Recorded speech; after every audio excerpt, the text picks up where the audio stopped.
నమస్కారం. న్యాయసేవ కార్యక్రమానికి స్వాగతం. ఇవాల్టి మన అంశం గృహహింస నిరోధక చట్టం న్యాయ సహాయం. ఈ అంశంపై సలహాలు సూచనలు అందించడానికి మనతో పాటు ఉన్నారు 19వ junior civil judge city civil court Hyderabad N Ramachandrarao గారు, అలాగే న్యాయవాది శ్రీమతి వి అన్నపూర్ణాదేవి గారు. వారిచ్చే విలువైన సలహాలు సూచనలు స్వీకరిద్దాం. జడ్జి గారు, గృహహింస నిరోధక చట్టం 2005 ఏం చెప్తోంది? గృహహింస నిరోధక చట్టం వచ్చింది మన ఇంటిలో ఆడవారి మీద జరిగేటువంటి వేధింపుల నుండి రక్షించుకోవడానికి తీసుకొచ్చిన చట్టం కాబట్టి గృహంలో జరిగేటువంటి వేధింపుల నుంచి రక్షణ పొందేదానికి ఈ అవకాశం కంప్లీట్గా వారికి రక్షణ కల్పిస్తూ ఉంటుంది. ఓకే, అన్నపూర్ణ గారు, అసలు గృహహింస అంటే ఏంటి? వేటి కింద వాటిని పరిగణించాలి? వేటిని అంటే గృహహింస అంటే ఇప్పుడు భార్య కానీ లేదంటే సహజీవనంలో ఉన్నటువంటి మహిళా భాగస్వామి, భర్త లేదంటే సహజీవన భాగస్వామి పురుష భాగస్వామి వల్ల ఏదైనా గృహహింసను ఎదుర్కొంటున్నప్పుడు వారికి రక్షణ కల్పించడానికి ఉద్దేశించబడిందే ఈ చట్టము. ఇది 2005లో రూపొందించబడ్డది. అదేవిధంగా 2006 అక్టోబర్ నుంచి దీన్ని అమల్లోకి తేవడం జరిగిందండి. దీని ద్వారా మహిళకి రక్షణనే కాకుండా మల్టిపుల్ టైప్స్ ఆఫ్ రిలీఫ్స్ ఉపశమనాలు కలిగించడం జరిగిందండి ఈ యాక్ట్ ద్వారా. ఎలా అంటే ముఖ్యంగా ప్రొటెక్షన్ ఆర్డర్స్ కోర్టు నుంచి ఇవ్వడం జరుగుతుంది. అదేవిధంగా మానిటరీ రిలీఫ్ అంటే మెయింటెనెన్స్ కానివ్వండి అలాంటివి. మళ్ళీ అది కాకుండా కస్టడీ ఆఫ్ చైల్డ్, ప్లస్ ఇంకొకటి ఏంటంటే వీళ్ళకి రెసిడెన్షియల్ ఆర్డర్స్. సో ఈ విధంగా మల్టిపుల్ రిలీఫ్స్ ఇవ్వడం జరిగిందండి ఈ యాక్ట్ లో. కాబట్టి మహిళలకు రక్షణతో పాటు ఉపశమనాలు ఇచ్చినటువంటి యాక్ట్ డివిసి యాక్ట్ అండి. సో దీనివల్ల రక్షణనే కాకుండా చాలా రకాలైనటువంటి రిలీఫ్స్ కూడా పొందొచ్చు. ఈ పెటిషన్ మనం ఏంటంటే ప్రతి డిస్ట్రిక్ట్ లో ఒక ప్రొటెక్షన్ ఆఫీసర్ని ఏర్పాటు చేయడం జరిగింది గవర్నమెంట్. సో అక్కడికి వెళ్ళి వాళ్ళు కంప్లైంట్ చేస్తే ఒక రెసిడెన్స్ ఇన్సిడెంట్ రిపోర్ట్ తయారు చేసి ప్రొటెక్షన్ ఆఫీసర్ గారు మ్యాజిస్ట్రేట్ దగ్గర ప్రొడ్యూస్ చేస్తారు. So basing on that report వీళ్ళు ఏంటంటే అక్కడ మ్యాజిస్ట్రేట్ గారు కేసు అంతా కూడా ట్రయల్ చేసి నిజంగానే అక్కడ గృహహింస అనేది జరిగిందా లేదా అనేది చూసి దాన్ని బట్టి వాళ్ళు కోరినటువంటి ఆర్డర్లు ఇవ్వడం జరుగుతుందండి. ఓకే, కాల్ తీసుకుందాం అండి. చిత్తూరు నుంచి సుజాత గారు. హలో. హలో, నమస్కారం అండి. నమస్తే అమ్మా, చెప్పండి. మాది చిత్తూరు అండి. ఓకే. మా అబ్బాయికి 9 years బ్యాక్ పెళ్లి చేశాము. 2 years అమ్మాయి కాపురం చేసిన తర్వాత అబ్బాయి సంసారానికి పనికిరాడు అని చెప్పేసి వాళ్ళు ఉండేది బెంగళూరు, మేము ఉండేది చిత్తూరు అండి. మా మీద 498 మొదలు దాదాపు 6 కేసులు పెట్టి మమ్మల్ని హెరాస్ చేస్తున్నారు ఇప్పటికి కూడాను. ఇంకా 7 years అయింది కేసు పెట్టి కూడాను, ఇప్పటికీ జరుగుతా ఉంది. ఎక్కడ పోయినా అమ్మాయి పెట్టిన కేసుకే వాల్యూ ఉంటుంది అంటారు. మరి ప్రూఫ్ చూపెట్టమని చెప్పండి. మేము ఎక్కడో ఉన్నాం, వాళ్ళు ఎక్కడో ఉన్నారు, మమ్మల్ని హింస పెడుతున్నారు. ఓకే, అర్థమైందమ్మా లాయర్ గారు. అమ్మ, మీరు చెప్పింది అంటే అక్కడ ఇప్పుడు అమ్మాయి ఏదైతే కంప్లైంట్ ఇచ్చిందో మరి దానికి మీరు కౌంటర్ అది ఏమన్నా సబ్మిట్ చేశారా కోర్టులో? కోర్టులో చేశాము. మమ్మల్ని విచారించండి అని అడిగినారు. మీరు ఒప్పుకుంటారా అని అంటే లేదు, మమ్మల్ని విచారించండి, వాళ్ళని చెప్పి విచారించండి, ఎప్పుడు ఎక్కడ ఎలా చేశామో కనీసం తను వచ్చి ఒక్కరోజు పూర్తిగా కూడా మా ఇంట్లో ఉనింది లేదు అని చెప్పి మేము చెప్పాము. అదేనమ్మా, మీరు ఎలాంటి తప్పు చేయలేదని మీరు కోర్టులో ప్రూవ్ చేసుకోవాల్సి ఉంటుందమ్మా. ఇప్పుడు ఆ అమ్మాయి కంప్లైంట్ ఇచ్చింది కాబట్టి మరి మీరేమో అలాంటి తప్పేది చేయలేదంటున్నారు కదా, మీరు అది ప్రూవ్ చేసుకోవాల్సిన బాధ్యత మీ మీద ఉంటుంది. అది మరో కాల్ తీసుకుందాం అండి. హైదరాబాద్ నుంచి శ్రీనివాస్ గారు. హలో. నమస్తే అండి శ్రీనివాస్ గారు, చెప్పండి. మేడం, ఇది మా చిన్నమ్మ కూతురును వాళ్ళ భర్త పిల్లలందరూ వదిలిపెట్టిండ్రు. 18 సంవత్సరాలు అవుతుంది మేడం. ఓకే. అయితే నేను సఖీ కేంద్రాలు అంతటా నేను కంప్లీట్ చేసిన. అయితే ఈ ఉమెన్స్ కమిషన్ లా ఉమెన్స్ రైట్స్ లా అంతా కంప్లీట్ చేసిన. అయినా కానీ పట్టించుకోవట్లేదు. డిఎన్ఎస్ ద్వారా కుషాయిగూడ ద్వారా చేసినది. ఓకే. అయితే అది వాళ్ళని భర్తను పిలిస్తే వస్తలేడు అతను. నేనేమంటున్నా అంటే ఆయన రాకపోతే మేము ఏం చేయలేమని చెప్తున్నారు మేడం. ఎట్లా చేయాలి? ఎన్ని సంవత్సరాలు అయిందండి విడిపోయి? 18 సంవత్సరాలు అవుతుంది మేడం. పిల్లలు ఉన్నారా? ఉన్నారు మేడం, 2 కొడుకులు 1 బిడ్డ. పిల్లలు ఎక్కడున్నారు? అక్కడ సిద్దిపేట ఉంటారు మేడం. అంటే మీ అమ్మాయి దగ్గర ఉన్నారా పిల్లలు? అబ్బాయి దగ్గర ఉన్నారు? తండ్రి దగ్గర ఉన్నారు. ఆయన మళ్ళీ పెళ్లి చేసుకున్నాడా అండి? చేసుకోలేదు మేడం. మీ అమ్మాయి ఈఎంఐ చేసుకుని ఈమెకు మెంటల్ గా మనకు టార్చర్ చేసి కొట్టేది కొట్టాడు మేడం. ఓకే జడ్జి గారు.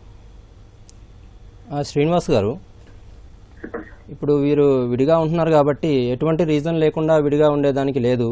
భార్యాభర్త అన్న తర్వాత అలా కారణం లేకుండా విడిగా వదిలిపెట్టినప్పుడు రెస్టిట్యూషన్ ఆఫ్ కాంజుగల్ రైట్స్ అనేది అది ఎన్ఫోర్స్ చేసుకుంటే అతన్ని తీసుకువచ్చేదానికి అవకాశం ఉంటుంది. అదేవిధంగా పిల్లలకు సంబంధించి కస్టడీ కూడా అడిగి మీరు ఎన్ఫోర్స్ చేసుకోవచ్చు. పిల్లలు కనుక ఆమె భర్త దగ్గర ఉంటున్నారు కాబట్టి దూరం అవుతున్నారు అనుకుంటే కనుక కస్టడీ పిటిషన్ వేసుకొని వాళ్ళని చూసుకునే అవకాశం కూడా ఉంటుంది. రెస్టిట్యూషన్ ఆఫ్ కాంజుగల్ రైట్స్ అనేది మీరు ఇప్పుడు ఎన్ఫోర్స్ చేసుకోవాల్సిన అవకాశం ఉంది. మీరేమన్నా కేసు వేశారా అండి? నేను డిఎల్ఎస్ లో కేసు చూస్తే మేడం.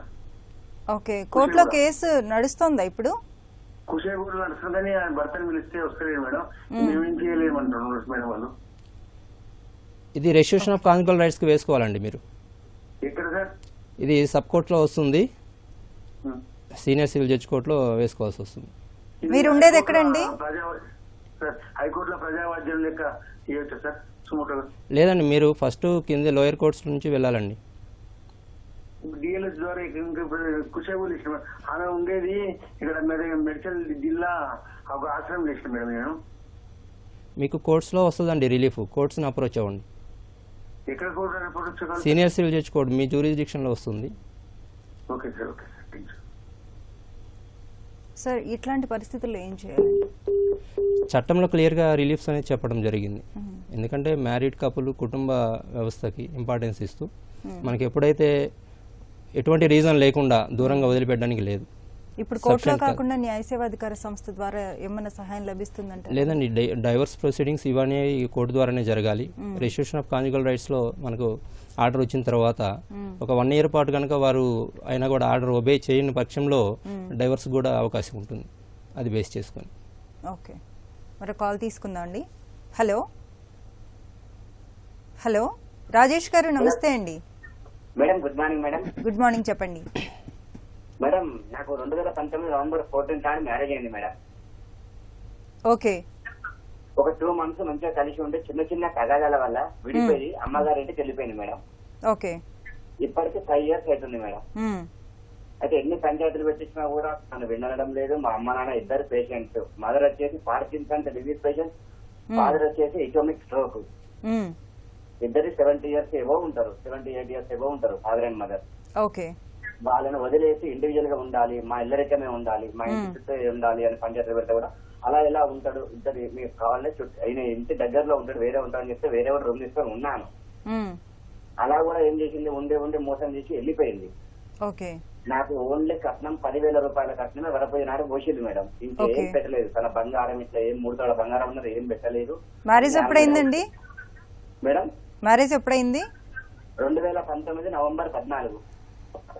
ఓకే.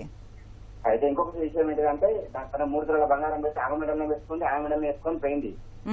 అయితే ఎన్ని పంచాయతీలు పెట్టినా అయితే లేదని చెప్పి లాయర్ ద్వారా సార్ నా భార్య నాకు అభియానికి రావాలి సార్ అని చెప్పి లీగల్ నోటీస్ పంపించాను మేడం. ఆ నోటీస్ తను తీసుకున్న తర్వాత ఏం చేసి నా మీద అన్ని కేసులు పెట్టింది మేడం. కోర్టుకి వెళ్ళి మన హనుమకొండ కోర్టుకి వెళ్ళి అన్ని కేసులు పెట్టింది. ఓకే. కేసులు పెట్టినాక మెయింటెనెన్స్ కేసు అని, ఎంసీ నోటీస్ అని అన్ని నోటీసులు నాకు పంపించింది. ఫస్ట్ హియరింగ్ వచ్చేసి February 28, 2025. నాకు లెటర్ తీసుకున్నది మార్చిలో లెటర్ తీసుకున్నా, నాకు తెలియదు. ఓకే. అయితే మళ్ళీ ఇప్పుడు ఏంటంటే సెకండ్ హియరింగ్ వచ్చేసి 18th 6th 2025. నెక్స్ట్ ఈ 18th నాడు ఉంది మేడం. దాంట్లో ఏం చేసిందంటే నా దగ్గర 5 తులాల బంగారం ఉంది, నాకు కొడుకున్నాడు, తన స్కూల్కి వెళ్తాడు, నాకు ఇవన్నీ మెయింటెనెన్స్ కావాలి, హెల్త్ పరంగా మన షెల్టర్ పరంగా ఇవన్నీ నాకు మంత్లీకి 10,000 కావాలి. ఓకే రాజేష్ గారు, అర్థమైంది. లాయర్ గారు. Okay madam. రాజేష్ గారు, ఇప్పుడు ఆవిడ కేసు వేసింది కదా మీ మీద, మెయింటెనెన్స్ కేసు. ఓకే. మీరు అంటే దాంట్లో అడ్వకేట్ పెట్టుకున్నారా? అడ్వకేట్ అంటే నా దగ్గర ఒక లాయర్ తో లీగల్ నోటీస్ పంపిస్తాను మేడం. అడ్వకేట్ నేను పెట్టుకుని చేసుకుంటే బతుకుంటుంది మేడం. ఒక షాప్ లో, బట్టల షాప్ లో. అదే అయితే ఒకటండి, దీంట్లో ఏంటంటే మీరు నిజంగానే మీ భార్యతో కాపురం చేయదలుచుకుంటే ఆమెను కాపురానికి రమ్మని మీరు ఒక పెటిషన్ వేసుకోండి రెస్టిట్యూషన్ ఆఫ్ కాంజుగల్ రైట్స్ కింద. అదే విధంగా మీరు ఏదైతే మెయింటెనెన్స్ లో మీరు ఇప్పుడు మాకు చెప్పినటువంటి విషయాలు ఉన్నాయి కదా, మీరు ఏం పని చేస్తారు ఏంటి అనేది, సో అవన్నీ మీరు చెప్పుకుంటూ కౌంటర్ వేయండి మెయింటెనెన్స్ కేసులో. ఓకే. మీరు ఒక అడ్వకేట్ ని పెట్టుకోండి. మీకు పెట్టుకునే స్తోమత లేకపోతే లీగల్ ఎయిడ్ సర్వీసెస్ లో మీకు ప్రొవైడ్ చేస్తారు అడ్వకేట్ ని. సో అక్కడ నుంచి మీరు తీసుకుని మీ కేసు మీరు అంటే మీ తరఫున ఎలాంటి తప్పు లేదనేది మీరు ప్రూవ్ చేసుకుంటే మీకు ఫేవరబుల్ ఆర్డర్స్ వస్తాయండి దాంట్లో. మరో కాల్ తీసుకుందాం అండి. గల్ఫ్ నుంచి నాగరాజ్ గారు. హలో మేడం నాగరాజ్ గారు చెప్పండి. అనుకున్నది మేడం. సార్ చెప్పండి. Good morning madam. Good morning అండి, చెప్పండి. మేడం నేను మా పాస్పోర్ట్ లాస్ట్ ఇయర్ ఆగస్ట్ లో మ్యారేజ్ చేశాను మేడం. ఒకసారి మళ్ళీ రిపీట్ చేయండి. మ్యారేజ్ చేసిన ఒక 3 months కంటే అబ్బాయి తాగి గొడవ పాపను కొట్టడము, ప్లస్ అబ్బాయికి వేరే అమ్మాయితో సంబంధించి ప్లస్ డబ్బులు తీసుకురమ్మని చెప్పి గొడవలు పెడుతున్నాడు. పాప ఇప్పుడు 2 months అయిపోయి ఇంటికి వచ్చి ఎలా దీని గురించి పరిష్కారం చేసుకోవాలి మేడం? కొద్దిగా సజెషన్ ఇస్తారా మేడం నాకు? అంటే ఇప్పుడు మీ అమ్మాయికి పెళ్లి ఎన్ని రోజులు అయిందండి? పెళ్లి కరెక్ట్ గా 6 months అవుతుంది. లాస్ట్ ఆగస్ట్ అయింది మేడం మ్యారేజ్.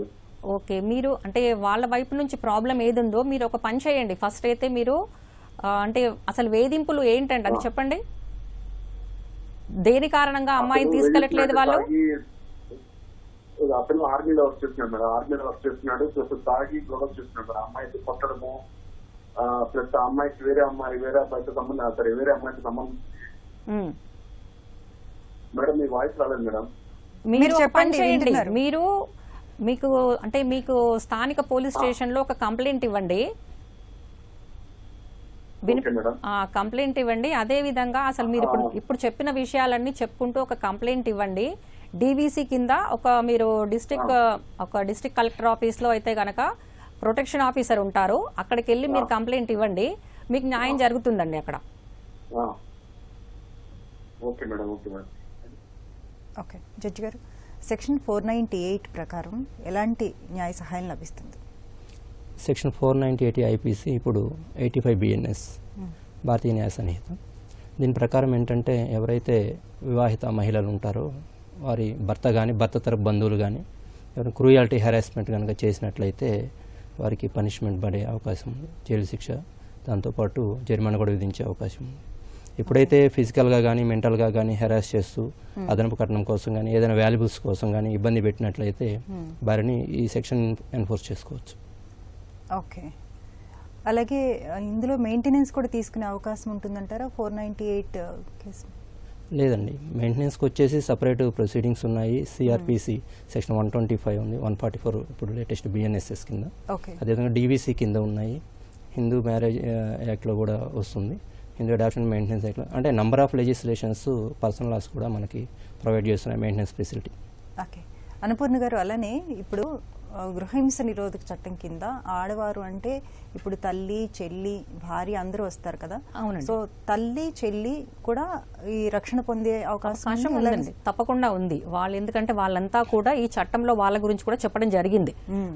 అంటే వితంతువులు కానీ తల్లి, చెల్లి ఎవరైనా కూడా గృహహింసకు వాళ్ళు గురైనప్పుడు వాళ్ళు సంబంధిత అధికారుల దగ్గరికి వెళ్ళి కంప్లైంట్ చేస్తే వాళ్ళకి తప్పకుండా న్యాయం జరుగుతుందండి ఈ యాక్ట్, DVC యాక్ట్ ప్రకారం.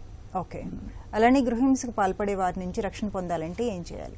అంటే వీళ్ళు ముందుగా కంప్లైంట్ ఇవ్వాలండి, ఒక పోలీస్ స్టేషన్లో కానివ్వండి, లేదంటే మనం ఇంతకు ముందు చెప్పినట్టు ప్రొటెక్షన్ ఆఫీసర్ కానీ కంప్లైంట్ ఇవ్వచ్చు, లేదంటే మ్యాజిస్ట్రేట్ దగ్గర అప్లికేషన్ పెట్టుకోవాలండి. పెట్టుకున్న తర్వాత వాళ్ళు ఏం కోరుకుంటారో రిలీఫ్స్ అవన్నీ అంటే కేసు అంతా పరిశీలించిన తర్వాత వాళ్ళకు వాళ్ళు కోరుకున్నటువంటి ఉత్తర్వులు అనేది జారీ చేయడం జరుగుతుందండి.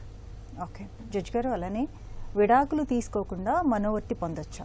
అయితే ఎలా పొందాలి? ఖచ్చితంగా పొందొచ్చు. విడాకులు తీసుకోవాలని రూల్ ఏం లేదు. అంటే విడాకులు తీసుకున్న తర్వాత కూడా రీమ్యారేజ్ అయ్యే వరకు కూడా మెయింటెనెన్స్ ఫస్ట్ హస్బెండ్ నుంచి పొందే అవకాశం అనేది ఉంది.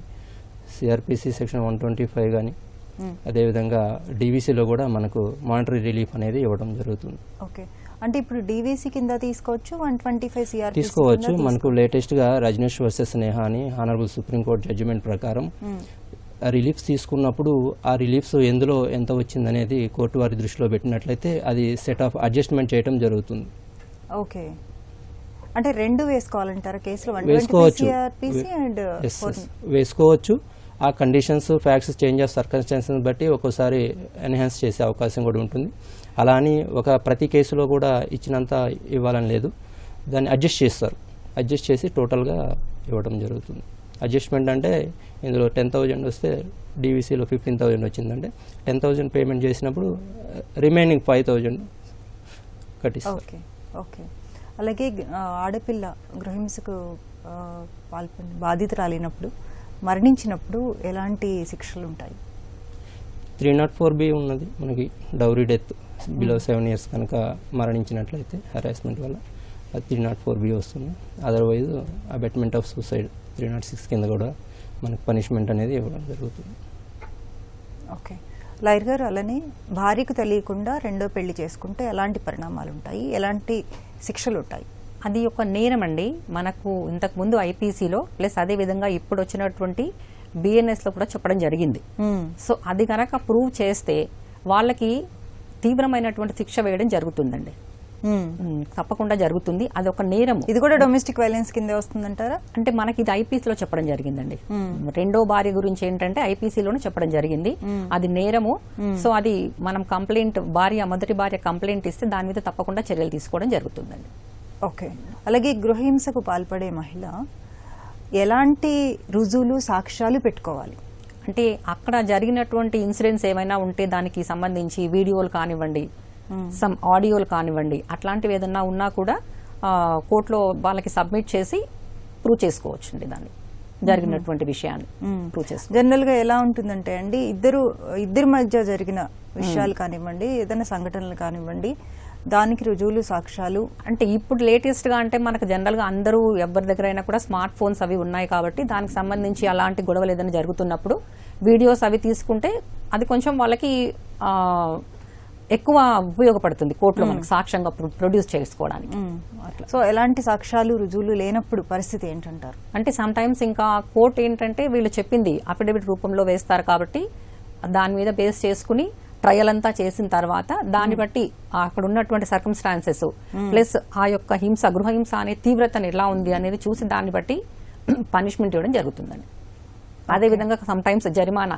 ఇప్పుడు కోర్టు ఒకవేళ మనకు గృహహింస చట్టం ప్రకారంలో అయితే కనుక సెక్షన్ 31(1)లో గనక వీళ్ళకి ఇచ్చినటువంటి ప్రొటెక్షన్ ఆర్డర్ ని ఏమాత్రం వైలేట్ చేసినా కూడా మళ్ళీ వాళ్ళకి 1 year జైలు శిక్ష, అదేవిధంగా 20,000 వరకు జరిమానా వేస్తారు, లేదంటే 2 కూడా విధించే అవకాశాలు ఉంటాయండి వాళ్ళకి. ఓకే. వైజాగ్ నుంచి కావ్య గారు. హలో. నమస్కారం మేడం. నమస్తే అమ్మా, చెప్పండి.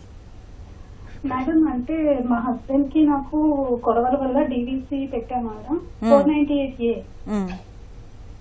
పెట్టాను మేడం. ఇప్పుడు ప్రొటెక్షన్ కోర్టు ద్వారా ప్రొటెక్షన్ తీసుకొని మళ్ళీ నేను ఆ ఇంటికి వెళ్ళి ఉండడానికి ఏమైనా ఉంటుందా మేడం?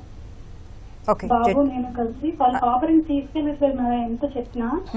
మేము మెయింటెనెన్స్ కేసు ఒకటి వేసాం మేడం, అది కూడా ఆర్డర్ వచ్చే టైంలో ఉంది. దానికి శాలరీ అటాచ్మెంట్ చెయ్యాలంటే ఏ విధంగా జరుగుతుంది? ఆర్డర్ వచ్చిన తర్వాత శాలరీ అటాచ్మెంట్ పెట్టాలా, ఆర్డర్ ముందే పెట్టాలా మేడం? ఓకే జడ్జి గారు. అమ్మ, మీరు ఇంటి నుంచి వెళ్ళగొట్టారు కాబట్టి రెసిడెన్స్ ఆర్డర్ అని డీవీసీలో ఇవ్వడం జరుగుతుంది. మీకు రెసిడెన్స్ ఆర్డర్ అని ఇస్తారమ్మా, మీకు ఉత్తర్వులు ఇస్తారు. దాని ప్రకారం మీకు ఖచ్చితంగా వాళ్ళు అలౌ చేయాల్సి ఉంటుంది. మీకు అవసరమైతే రెస్పాండెంట్నే ఇంటి నుంచి పంపించే అవకాశం ఉంటుంది, ఈమెను రిస్టోర్ చేసేసి. ఇక అంటే దానికి మొత్తం కోర్ట్ ప్రొసీడింగ్ అయిన తర్వాత ఆర్డర్ వస్తుందా, మధ్యలో ఏమైనా? ఖచ్చితంగా మీకు ఇంటరిమ్ రిలీఫ్ సెక్షన్ 23 కూడా చెప్తుంది డీవీసీలో, ఇంటరిమ్ రిలీఫ్ తీసుకోవచ్చు మీరు పిటిషన్ వేసుకొని. అదే శాలరీ మెయింటెనెన్స్ అయితే ఇప్పుడు ఆర్డర్ పొజిషన్ కి వచ్చింది సార్. ఇప్పుడు మెయింటెనెన్స్ అనే శాలరీ అటాచ్ అవ్వాలంటే ఎలా చేస్తారు సార్? ఆర్డర్ వచ్చిన తర్వాతనే చేస్తారమ్మా, ఎందుకంటే ఎంత అటాచ్ చేయాలనేది కూడా ఆర్డర్లో మెన్షన్ చేస్తారు కాబట్టి ఆర్డర్ వచ్చిన తర్వాతనే శాలరీ అటాచ్మెంట్కి మీరు ఎన్ఫోర్స్ చేసుకోవాల్సి ఉంటుంది. Okay sir. ఆ తర్వాత డీవీసీలో నేను ఆ ఇంటికి వెళ్ళి ఉండడానికి అవుతుందా సార్? ఖచ్చితంగా ఉంటుందమ్మా, అదే చెప్పాం మేము ఇందాక. దానికి ప్రొసీడింగ్ అంతా పూర్తి అవ్వాలా? లేదు, ఇంటరిమ్ రిలీఫ్ వేసుకోవచ్చు. మీరు మీ లాయర్ గారిని కన్సల్ట్ అయ్యి పిటిషన్ వేసుకోండి. ఓకే సార్, అలా వేసుకుంటే నేను అక్కడికి వెళ్ళి ఉండొచ్చు? ఖచ్చితంగా. దానికి ఎంత టైం పడుతుంది సార్ అది ప్రొసీడింగ్ కి? లేదమ్మా, మీరు అదర్ సైడ్ ఉంటారు, కౌంటర్ జరుగుతుంది, విచారించి ఇమీడియట్ గా రిలీఫ్ అనేది రావడం జరుగుతుంది. ఎందుకంటే డీవీసీ యాక్ట్లోనే 60 days లోపల ఆ కేసు మొత్తం డిస్పోజ్ చేయాలనే డైరెక్షన్స్ ఉన్నాయి కాబట్టి మీకు ఇంటర్వ్యూలు ఎర్లీగానే వస్తుంది. Okay, thank you sir. Okay, అలాగే అంటే తను అడుగుతోంది కదండి వెళ్ళి అక్కడ ఉంటాను అని చెప్పేసి, అక్కడ ఉంటున్నప్పుడు ఏమైనా ఇబ్బందులు జరిగితే ఎవరికి కంప్లైంట్ ఇవ్వాలి? ఖచ్చితంగా అక్కడికి వెళ్ళినప్పుడు ఇబ్బందులు జరిగినప్పుడు మనకు ఫస్ట్ ప్రొటెక్షన్ ఆర్డర్ తీసుకోవాల్సి ఉంటుంది. ప్రొటెక్షన్ ఆర్డర్ తీసుకున్నప్పుడు దానిలో డైరెక్షన్ ఇస్తారు, అదేంటి రిస్ట్రైన్ చేయమని కానీ వాళ్ళని అంటే నిరోధిస్తూ, గృహహింస జరగకుండా నిరోధిస్తూ, అదేవిధంగా దానికి సహకారం చేయకుండా ప్రోత్సహించకుండా ఉండేదానికి అవకాశం ఉంటుంది. ఒకవేళ అది వైలేట్ చేసినట్లయితే ఇందా మేడం గారు చెప్పినట్టు అది నేరంగా పరిగణించబడుతుంది. ఎప్పుడైనా ప్రొటెక్షన్ ఆర్డర్స్ వైలేట్ చేస్తే నేరంగా పరిగణించబడి అది కేవలం ఆమె యొక్క సోల్ వాంగ్మూలం మీదనే జైలు శిక్ష విధించే అవకాశం ఉంటుంది. వేరే ఎవిడెన్స్ కూడా అవసరం లేదు, సోల్ టెస్టిమోనీ ఎనఫ్. ఆవిడ సాక్ష్యం సరిపోతుంది, ఆవిడ చెప్పే మాటలే సరిపోతుంది. ఓకే, అలాగే లాయర్ గారు, గృహహింసకు గురి కాబడుతున్న మహిళ మొట్టమొదటిగా చేయాల్సింది ఏంటి? అసలు ఎవరికి కంప్లైంట్ ఇవ్వాలి, ఎవరిని ప్రొసీడ్ అవ్వాలి? అంటే ముందుగా తనకు ఒకవేళ వీలుంటేనేమో ప్రొటెక్షన్ ఆఫీసర్, అదర్వైజ్ వాళ్ళు స్థానిక పోలీస్ స్టేషన్కి వెళ్ళి అక్కడ చెప్పినా కూడా వాళ్ళు పిలుస్తారు, ఒకసారి వాళ్ళని పిలిచి ఎంక్వైరీ చేసి వివరాలన్నీ తీసుకుంటారు. అంటే దీనికి ఒక ఫార్మాట్ ఉంది, వాళ్ళకి ఏ వివరాలు కావాలో అవన్నీ తీసుకున్న తర్వాత అప్పుడు దానికి సంబంధించినటువంటి రిపోర్ట్ అంతా ప్రిపేర్ చేసి అది మ్యాజిస్ట్రేట్ దగ్గర వాళ్ళు ప్రొడ్యూస్ చేసి దాని ప్రకారంగా కేసు జరుగుతుందండి. ఓకే ఓకే, అలాగే సఖీ సెంటర్స్ ద్వారా ఎలాంటి సహాయం లభిస్తుంది ఇలాంటి మహిళలకు? ఎవరికైనా కూడా అండి, సఖీ సెంటర్ ఒక ఉద్దేశమే అది. అంటే పోలీస్ స్టేషన్ కి వెళ్లకుండా మొట్టమొదటి ఎందుకంటే బాధిత మహిళలందరూ కూడా అది కూడా పెట్టడం జరిగిందండి. అక్కడికి వెళ్లి చెప్పినా కూడా వాళ్ళు చేయవలసినటువంటి ప్రాసెస్ అంతా చేసిన తర్వాత నెక్స్ట్ వాళ్ళకి ఏం చేయాలో నెక్స్ట్ స్టెప్ అనేది వాళ్ళకి అడ్వైస్ చేస్తారు. సో దాని ప్రకారంగా వాళ్ళు పిటిషన్ ఫైల్ చేసుకోవచ్చు మళ్ళీ మ్యాజిస్ట్రేట్ దగ్గర. ఓకే, మరో కాల్ తీసుకుందాం అండి. హైదరాబాద్ నుంచి రామలక్ష్మి గారు. హలో రామలక్ష్మణ్ గారు, నమస్తే అండి, చెప్పండి అమ్మా. హలో హలో, చెప్పండి, మీ సమస్య ఏంటో చెప్పండి. మా బంధువుల పాప ఒక అమ్మాయి బెంగళూరులో ఉంటా ఏదో తప్పు చేసిందని చెప్పేసి భర్త పంపించేశాడు, వాళ్ళ అమ్మాయిని అక్కడే పెట్టుకున్నాడు. ఓకే, మా బంధువుల పాప ఒక అమ్మాయి బెంగళూరులో ఉంటే వాళ్ళ భర్త అమ్మాయి ఏదో తప్పు చేసిందని పంపించేశాడు, కూతురు ఉంటే తన దగ్గర పెట్టుకొని చదివించుకుంటున్నాడు. ఓకే, 1.5 years అయింది. ఆ పాప వాళ్ళ అమ్మ వాళ్ళ ఇంట్లో ఉంటుంది. ఎవరమ్మ వాళ్ళ ఇంట్లో ఉంటుందండి? మా బంధువుల పాప, బాబాయ్ మనవరాలు అనుకోండి. ఓకే ఓకే, అర్థమైంది. ఇప్పుడు వాళ్ళ అమ్మాయి ఏదో తప్పు చేసిందని చెప్పి పంపించేశాడు, అమ్మాయి పుట్టింట్లో ఉంటుంది. ఓకే అండి, అర్థమైంది. ఇప్పుడు ఆ అమ్మాయికి ఒక కూతురు, అమ్మాయికి ఒక పాప అయితే తండ్రి దగ్గర ఉండి చదివించుకుంటున్నాడు, 1.5 సంవత్సరం అయింది. ఓకే, ఎంత వయసు అండి ఆ పాపకి? ఆ అమ్మాయిని ఏదో కొట్టిందంట ఆ అమ్మాయి తల్లి. ఓకే, కొట్టిందని ఇంకా అమ్మాయి కూడా ఏదో తప్పు చేసిందని సరే అలా పంపించేశారు. దానికి ఏం చేయొచ్చు సార్? ఏమన్నా వస్తుందా ఆదాయము ఆ అమ్మాయికి ఏమన్నా? ఆ అమ్మాయి వాళ్ళ కూతురికి ఎంత వయసు అండి? ఆ అమ్మాయికి 13-14 వచ్చినట్టుంది ఇప్పుడు. ఓకే, ఓహో, తల్లి వాళ్ళ కూతుర్ని కొట్టినాడు, నేను చూసుకుంటానని అన్ని చెప్తున్నాడు, రానివని అంటున్నాడు. వీళ్ళు కోర్టులో వేసుకున్నా నేను రానివని అంటున్నాడు. దీనికి ఏముంది, పోలీసులు చెప్పరు. అన్నపూర్ణ గారు, మీరు చెప్పినట్టు ఇప్పుడు తననైతే ఫస్ట్ అసలు వీళ్ళిద్దరి మధ్యలో ఉన్నటువంటి గొడవ ఏంటో దానికి సంబంధించి ఆ అబ్బాయి ఏమన్నా వేధింపులు చేస్తే గనక ముందుగా కంప్లైంట్ ఇవ్వమని చెప్పండి పోలీస్ స్టేషన్లో. తర్వాత మీరు అడిగినట్టు ఏమన్నా వీళ్ళకి మెయింటెనెన్స్ అది కావాలంటే కనుక వీళ్ళకి మెయింటెనెన్స్ కేసు అన్నా వేసుకోమనండి, లేదంటే డీవీసీ కింద కంప్లైంట్ ఇచ్చి. ఇప్పుడు అమ్మాయి ఇక్కడికి రావాలని కోరుకుంటుందా? అసలు ఈ అమ్మాయి ఉద్దేశం ఏంటి అది చెప్పండి ఫస్ట్. కాల్ కట్ అయిందండి. సో ఎలా చేయొచ్చు అంటారు ఇలాంటి సందర్భం? అంటే వీళ్ళకి ఏంటంటే ముఖ్యంగా ఇప్పుడు తను చెప్పడం ఇన్కంప్లీట్ గా చెప్పారండి. కంప్లీట్ గా చెప్తే కనుక అసలు వాళ్ళిద్దరి మధ్యలో ఉన్నటువంటి సమస్య ఏంటి, సో దానికి ఏ విధంగా పరిష్కారం చేసుకోవాలనేది మనం ఒక సలహా ఇవ్వచ్చు వాళ్ళకి. తను అసలు విషయం చెప్పకుండా మరో కాల్ తీసుకున్నాం. హైదరాబాద్ నుంచి ప్రసాద్ గారు. హలో, నమస్కారం అమ్మా. నమస్తే అండి, చెప్పండి. నేను గోపి ప్రసాద్ హైదరాబాద్ నుంచి మాట్లాడుతున్నాను. ఓకే అండి. నాకు 2 ఆడపిల్లలమ్మా. చిన్నమ్మాయి గురించి కొద్దిగా సమస్యగా ఉంది. చిన్నమ్మాయి చిన్నల్లుడు ప్రయత్నాల్లో ఉంటారు. ఓకే, అమ్మాయి అత్త మామ కూడా వీళ్ళతో పాటే ఉంటారు. ఒక బాబు మనవడు. వాళ్ళ అత్తగారు ప్రతి చిన్న విషయానికి మా అమ్మాయిని సూటిపోటు మాట్లాడటం, మానసికంగా శారీరకంగా కొద్దిగా మనశ్శాంతి లేకుండా చేస్తుంది. అంటే పిల్ల జాబ్ చేస్తుంది, 60,000-70,000 సంపాదిస్తుంది. ఓకే. అయినప్పుడు కూడా ఇంట్లో రోజు గొడవలు, అరుపులు, కేకలు. భర్త కూడా వాళ్ళమ్మ సైడే మాట్లాడతాడు. మధ్య మధ్యలో మమ్మల్ని తిడతా ఉంటారు. మేము దూరంగా ఉంటాం కొంపల్లో. మీ నాన్న మంచి కదా వాళ్ళు ఇది అంటా ఉంటాడండి. ఇట్లా దీనికి పరిష్కారం ఏంటమ్మా? ఏమన్నా కేసు పెట్టారా అండి? కేసు పెట్టొచ్చా? ఇప్పటి వరకు పెట్టలేదు కదా మీరు? లేదు, ఇప్పటి వరకు ఏం పెట్టలా. ఓకే.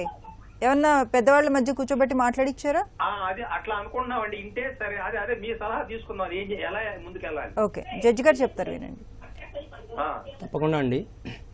ఇప్పుడు మీ సమస్య ప్రకారం ఫ్యామిలీ ఇష్యూ కాబట్టి మొదట కౌన్సిలింగ్ చేసి ఏర్పాటు చేయండి పెద్దల సమక్షంలో. అది కుదరని పక్షంలో అప్పుడు మీకు ప్రొటెక్షన్ డీవీసీ కింద వేసుకోవచ్చు, ప్రొటెక్షన్ ఆర్డర్. ఇప్పుడు ఆ మహిళలతో పాటు డిపెండెంట్స్ని కూడా ఇబ్బంది పెట్టొద్దు అనేది కూడా ఉంది చట్టంలో. మిమ్మల్ని కూడా ఇబ్బంది పెడుతున్నారు కాబట్టి కరెక్టే అండి. ఇది కూడా వస్తుంది మెంటల్ హెరాస్మెంట్ కింద వస్తుంది. Yes yes. దీనికోసం మీరు డీవీసీ కింద వేసుకోవచ్చు అండి కేసు. అదేవిధంగా 498A కూడా వేసుకోవచ్చు కేసు. డీవీసీ వచ్చేసి మ్యాజిస్ట్రేట్ దగ్గర వేసుకోవాలండి కేసు. 498A పోలీస్ స్టేషన్కి వెళ్ళి పెట్టుకోవాలి. ఓకే. అంటే ఇప్పుడు మాది ప్రగతి నగర్ కింద అంటే ఎక్కడ వస్తుంది సార్ ఇది? ఆ కన్సర్న్ పోలీస్ లిమిట్స్ చూడండి. Okay okay. Police station limits చూసుకొని అక్కడ ఫైల్ చేసుకోవచ్చు. అంటే నా ఉద్దేశం ఒకటండి, భార్యాభర్తలు మంచిగా ఉండాలనే గానీ వాళ్ళ మధ్య గొడవలు తీసుకొచ్చి ఆ ఉద్దేశం కాదండి. అవునండి, పోలీస్ స్టేషన్ లో కేసు పెట్టినా కూడా ఫస్ట్ కౌన్సిలింగ్ చేస్తారు సార్. 498 ద్వారా వాళ్ళు మార్చాలని. అవునవునవును, అవే ఎఫర్ట్స్ జరుగుతాయి ఫస్ట్. మరో కాల్ తీసుకుందాం అండి. వైజాగ్ నుంచి ఉమా మహేశ్వరరావు గారు. హలో. హలో, నమస్తే అండి, చెప్పండి. నమస్తే మేడం, నేను వైజాగ్ నుంచి ఉమా మహేశ్వరరావు అండి. ఓకే అండి. అదే మా అమ్మాయి విషయం అంటే ఇది 3 సంవత్సరాలు అయిందండి డీవీసీ పెట్టి. డైవర్స్ కూడా పెట్టాం ఒక క్రయాలిటీ డిజర్షన్ మీద. 498A కేసు ఉంది. బట్ డీవీసీ ఇంత వరకు ట్రయల్ కి రాలేదు మేడం. మా దగ్గర ఆడియో రికార్డింగ్స్ కూడా ఉన్నాయి. ఓకే. సబ్మిట్ చేసాం కోర్టుకి. ఇప్పుడు 3 సంవత్సరాలు అయిపోతుంది డీవీసీ కేసు పెట్టి. పక్కేమో డైవర్స్ సైమల్టేనియస్ గా 498A కూడా ఉంది, మెయింటెనెన్స్ కేసు కూడా ఉన్నాయి.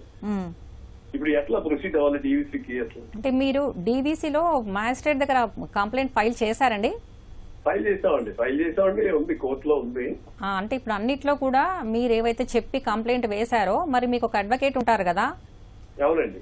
సో మీరు అతను ఏ విధంగా దాన్ని పర్సూ చేస్తున్నారో ఒకసారి అతను మీరు చేస్తున్నారండి. అయితే అన్ఫార్చునేట్ ఏంటంటే మా వాయిదా పడిన రోజు జడ్జి గారు దొరకపోవడం ఒక ఇబ్బంది అవుతుంది.